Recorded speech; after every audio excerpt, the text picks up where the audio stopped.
Hello, everyone. My name is Kirby Morris. Edmund Coley asked me to come on here to talk about a few other scholarship opportunities outside of just on the field or on the field of competition. There are a few out there, and that's what I'm here to talk to you guys about. Like I said, my name's Kirby Morris. Currently work in the Atlanta area at Allstate as a financial analyst. I went to Georgia Southern University, got my degree in finance, and I was a football equipment manager. So again, that's what I'm here to talk about and a few other opportunities that are out there. Why did you decide not to pursue sports in college? Well, quite frankly, I wasn't good enough. But no, I'm just kidding. I had a few smaller school scholarship offers to play baseball.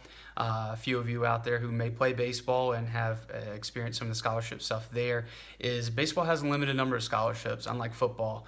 Usually a baseball program has 12 scholarships. Most of the time they have 30 to 35 players on the team, so they have to do split scholarships. The school I was primarily looking at was Oglethorpe, very expensive private school, so I ultimately elected to hang up the cleats and go to Georgia Southern just as a standard student. Really had no intentions of working for the football team. My cousin was the women's tennis coach at Georgia Southern at the time and encouraged me to at least look into this. When I went for my visit to Georgia Southern, she had me meet the head equipment manager, Stuart Carter, and that's how I got connected and got into the job. So, what made you decide to be an equipment manager, and were there any similar roles? Mainly just wanted to stay involved in sports. Anyone who's an athlete, for the most part, you grow up that way and you just want to be involved in them any way you can, whether that be a fan or be closer connected, and that's how I was.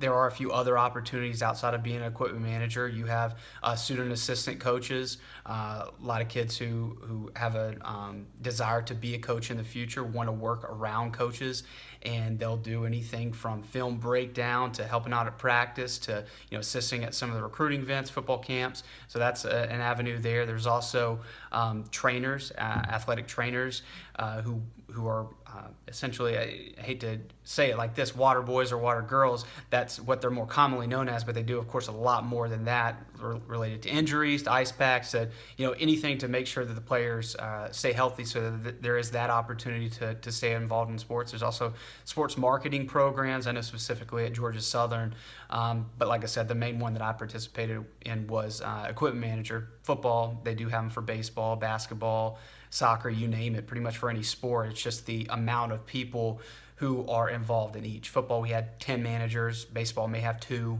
Basketball may have 2. So again, just a few of the opportunities that are available there. What does a typical day look like for an equipment manager?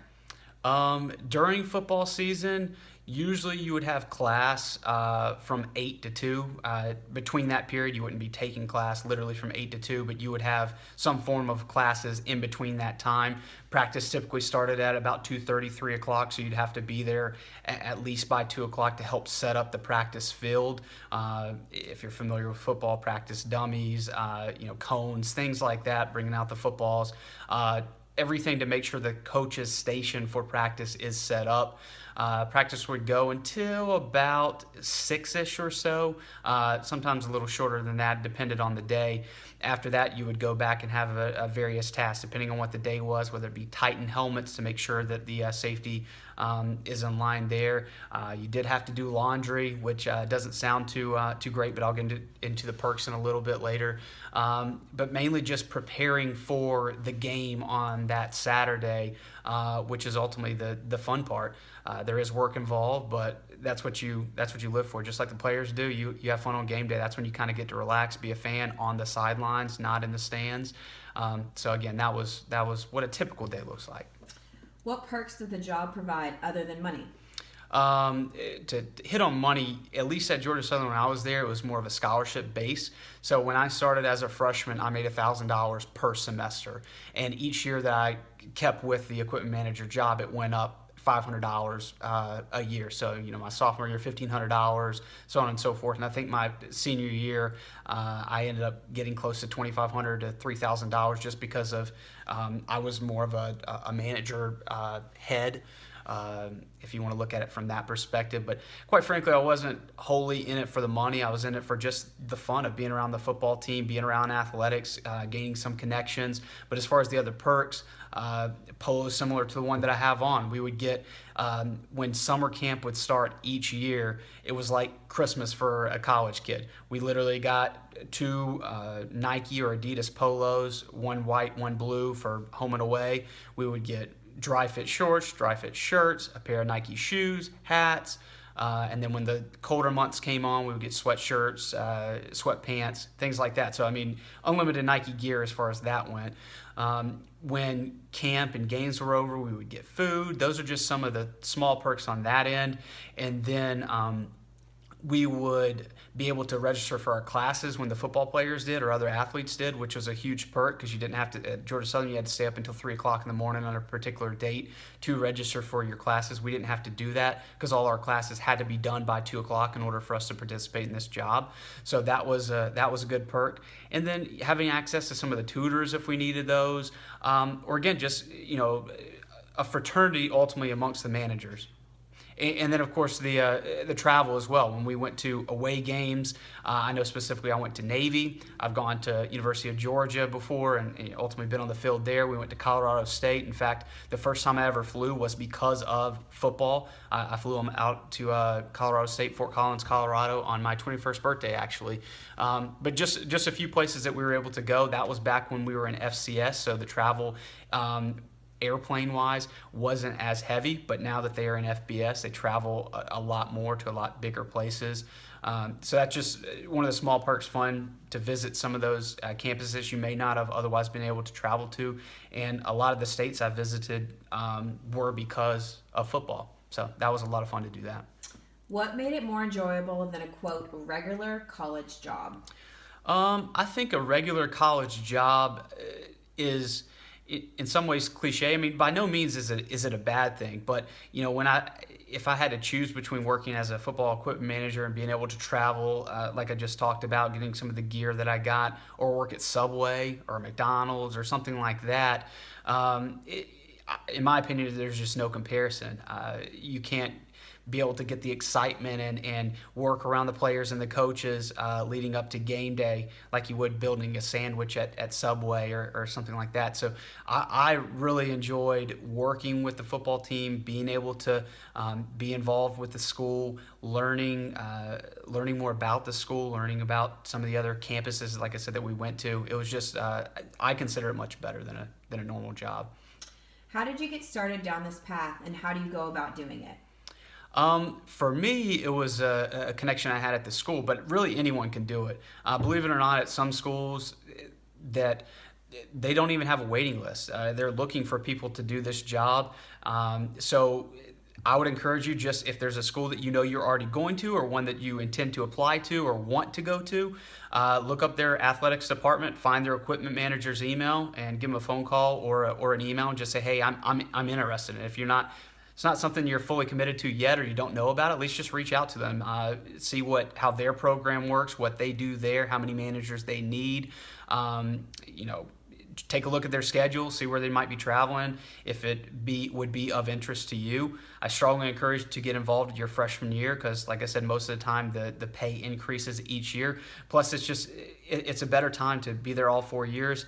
At Georgia Southern, the way they did it is obviously work ethic was a part of it, but each year that you were older meant more travel trips. So my freshman year, I only got to go on one travel trip, but my sophomore year, I was in a larger role, so I got to travel to every single away game that we went to and did throughout the rest of my career. So like I said, I'd strongly encourage you to do that. Scholarship money is involved.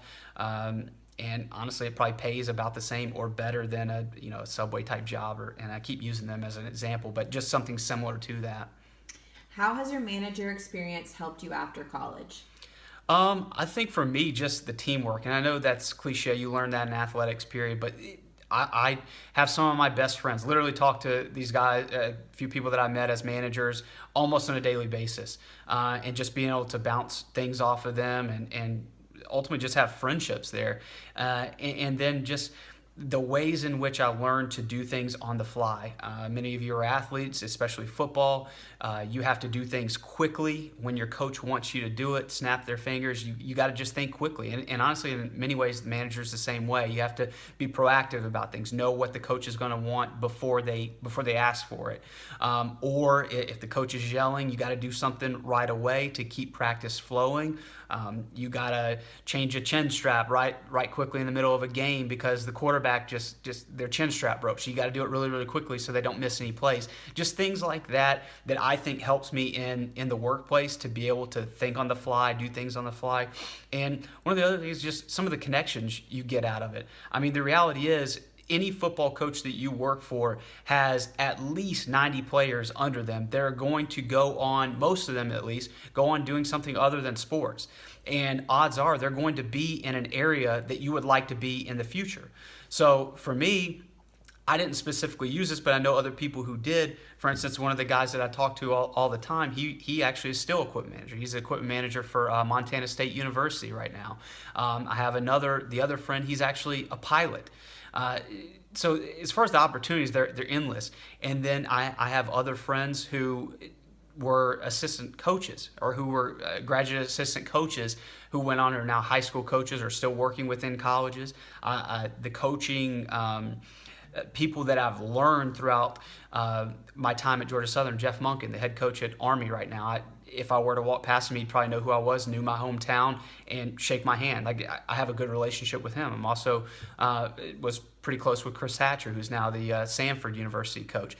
So there's numerous coaches that you meet. If that's something you're wanting to do in the future is coach, by all means, this is a route, or at least a foot in the door to do it, to work around them, to see how they coach, what their daily routine looks like, how practice looks like for them, connections through them so they can help you potentially get a future job.